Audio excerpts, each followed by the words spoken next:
हर हर Mahadev everyone. Hope आप सब ठीक होंगे और भगवान की दया से मैं भी ठीक हूँ। आज हम आए हुए हैं श्रीनगर में और आपको आज लेके चल रहे हैं एक ऐसे मंदिर में से गंगा निकलती है जिसे बोलते हैं गुप्त गंगा। तो आप भी सोच के हैरान हो गए होंगे कि श्रीनगर में भी एक ऐसी जगह है, हमारे कश्मीर में भी एक ऐसी जगह है जहाँ से गंगा निकलती है। तो आज मैं आपको ले चल रही हूँ उस मंदिर में, तो मेरे साथ बने रहिए वीडियो में। कश्मीर सिर्फ जन्नत नहीं है, ये एक ऐसी पवित्र भूमि है जहाँ हर पहाड़, हर नदी, हर चश्मा अपने अंदर हजारों सालों पुरानी कहानियाँ समेटे हुए हैं। और आज मैं आपको लेकर चल रही हूँ एक ऐसे ही दिव्य और रहस्यमय स्थान पर, एक ऐसा तीर्थ जिसके बारे में कहा जाता है कि यहाँ स्वयं माँ गंगा गुप्त रूप में प्रकट होती हैं। एक ऐसी जगह जिसका वर्णन प्राचीन ग्रंथों में मिलता है, जहाँ स्नान करने से पापों का नाश होता है और जहाँ देह त्यागने पर काशी के समान मोक्ष प्राप्त होता है।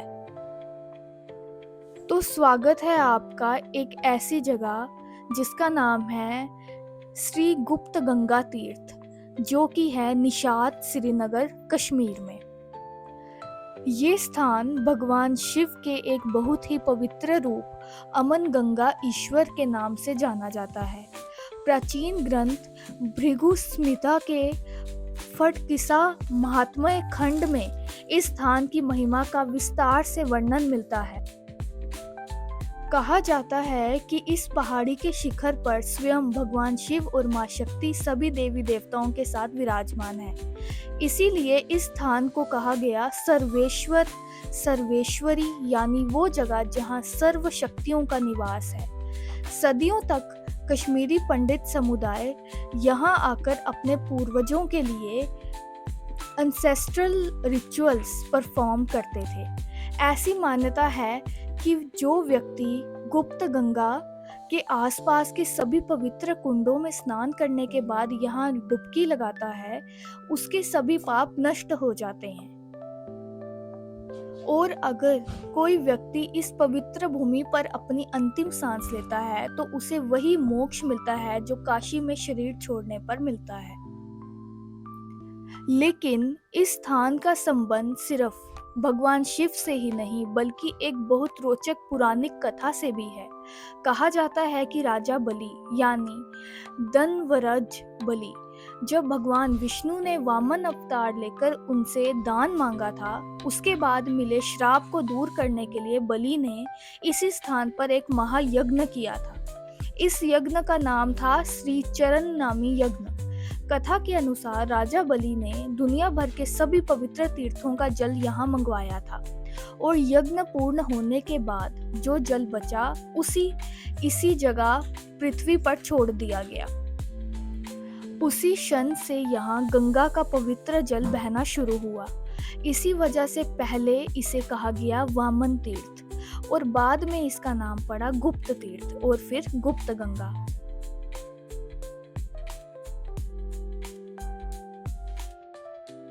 और आप अभी जो सामने देख रहे हैं ये हैं गुप्तेश्वर महादेव। पुराने समय में हर साल बैसाख महीने में यहाँ एक बड़ा मेला लगता था। दूर दूर से भक्त इस पवित्र स्थल पर दर्शन और स्नान के लिए आते थे। ये स्थान कश्मीर के शैव परंपरा का एक बहुत बड़ा केंद्र माना जाता था। हर वर्ष वैसाखी के अवसर पर हजारों श्रद्धालु यहाँ आते और भगवान शिव का आशीर्वाद प्राप्त करते थे।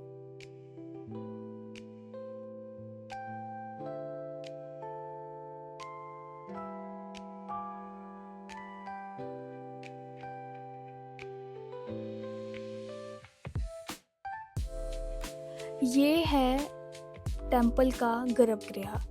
यहाँ स्थित है भगवान शिव का सुंदर शिवलिंग। साथ ही आप यहाँ भगवान नटराज और श्री गणेश जी की प्रतिमा भी देख सकते हैं। और यहाँ स्थित भगवान विष्णु की मूर्ति को मंदिर की सबसे पुरानी स्कल्पचर्स में से एक माना जाता है।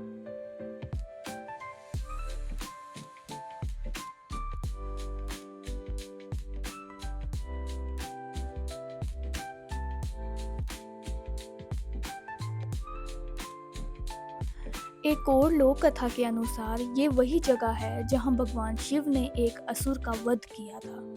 युद्ध के दौरान भगवान शिव ने अपना त्रिशूल पृथ्वी में प्रहार किया और उस जगह से अचानक एक पवित्र जलधारा फूट निकली। यही जलधारा आज गुप्त गंगा के नाम से जानी जाती है। 1934 से 35 के दौरान कश्मीर के महान शैव फिलोसोफर लक्ष्मण जू महाराज जी भी इस स्थान के ऊपर एक शांत और अलग जगह पर आकर रहे थे। ये जगह कश्मीर शैविज्म के लिए बहुत महत्वपूर्ण रही है। इसी मंदिर कॉम्प्लेक्स के पास एक लेक्चर हॉल भी है जिसे डॉक्टर करण सिंह ने कश्मीर शैविज्म के प्रचार के लिए बनवाया था। 1970s और 1980s में यहाँ स्वामी जी कई सालों तक संडे लेक्चर्स देते रहे थे। अब अगर टेम्पल कॉम्प्लेक्स की बात करें तो गुप्त गंगा टेम्पल कॉम्प्लेक्स ईश्वर आश्रम से लगभग 700 मीटर वॉकिंग डिस्टेंस पर स्थित है। ये एक बहुत ही प्राचीन मंदिर समूह है। इसके अंदर 2 प्राचीन पवित्र स्प्रिंग्स यानी जल कुंड हैं।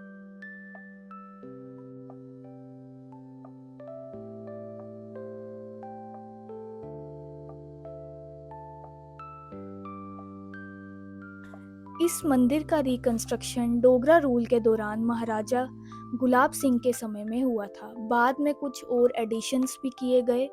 आप इस मंदिर की सुंदर आर्किटेक्चर को क्लियरली देख सकते हैं। ये कश्मीर की प्राचीन मंदिर कला का एक सुंदर उदाहरण है।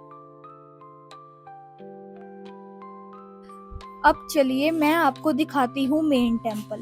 यहाँ आप देख सकते हैं पवित्र शिवलिंग। पुराने समय में भक्त अपनी श्रद्धा के रूप में इस स्प्रिंग में सिक्के चढ़ाते थे।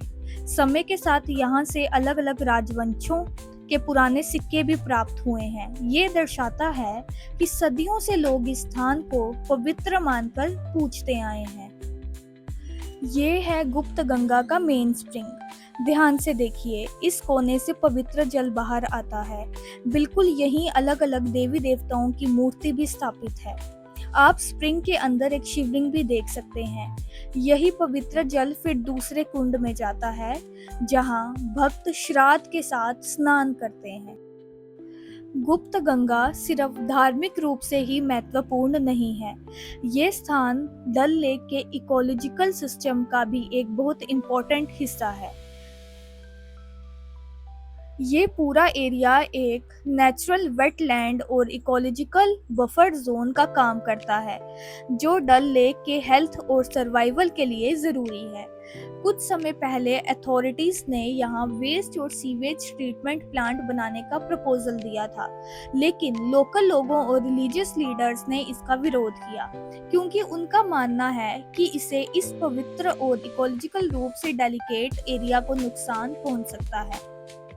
आज के समय में इस मंदिर के अंदर एक सीआरपीएफ बटालियन भी तैनात है, जो इस पवित्र स्थान की सुरक्षा और मेंटेनेंस का जिम्मा संभाल रही है।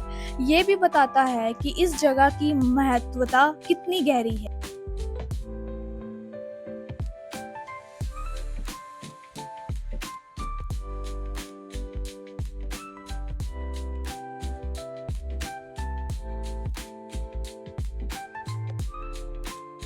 कश्मीर में ऐसे अनेक पवित्र स्थान हैं जहां पर पत्थर, हर बूंद और हर हवा का झोंका अपने अंदर एक कहानी लिए बैठा है, और गुप्त गंगा उनमें से एक ऐसा तीर्थ है जहां इतिहास, आस्था, प्रकृति और अध्यात्म सब एक साथ मिलते हैं।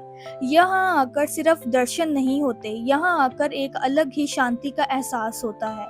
अगर आप कभी कश्मीर आएं तो इस डिवाइन जगह के दर्शन जरूर करिएगा।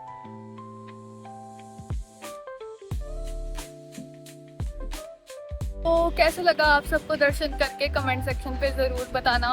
और आप जब भी श्रीनगर आओ, निशात घूमने आओ तो ज़रूर आना यहाँ ईश्वर। तो अब प्रेजेंट नेम ईश्वर है, तो ईश्वर निशात यहाँ ज़रूर आना गुप्त गंगा अपनी फैमिली के साथ। मिलते हैं अगले कश्मीर के मंदिर में, तब तक के लिए हर हर महादेव।